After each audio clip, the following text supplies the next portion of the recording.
இந்த நாளின் ஆவிக்குரிய முத்து என்ன அப்படின்னா, தொடக்கம் பகுதி 7, தேவனை போல் செயல்படுவது எப்படி.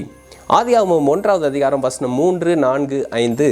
தேவன் வெளிச்சம் உண்டாக கடவது என்றார், வெளிச்சம் உண்டாயிற்று. வெளிச்சம் நல்லது என்று தேவன் கண்டார். வெளிச்சத்தையும் இருளையும் தேவன் வெவ்வேறாக பிரித்தார். தேவன் வெளிச்சத்துக்கு பகல் என்று பெயரிட்டார், இருளுக்கு இரவு என்று பெயரிட்டார். சாயங்காலமும் விடியற்காலமுமாகி முதல் நாள் ஆயிற்று. நம்முடைய வேதாகமத்தின் தேவனுக்கு இந்த உலகத்தை படைக்க வேண்டும் என்ற ஒரு பெரிய இலக்கு இருந்தது. ஆனால் அந்த இலக்கை அடைய அவர் படிப்படியாக சின்ன சின்ன இலக்குகளை நிறைவேற்றி கொண்டிருந்தார்.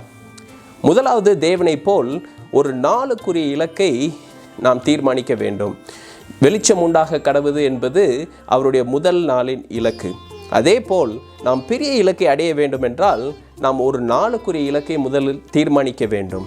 இரண்டாவது பாடம், தேவனை போல் அந்த நாளின் இலக்கை அந்த நாள் முடிவதற்குள் நாம் செய்து முடிக்க வேண்டும்.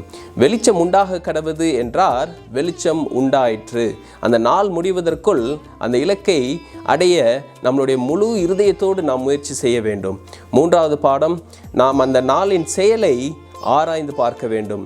வெளிச்சம் நல்லது என்று தேவன் கண்டார். தேவன் அந்த நாளில் செய்த காரியத்தை அவர் ஆராய்ந்து பார்த்து அது நல்லது என்று அவர் தீர்மானித்தார்.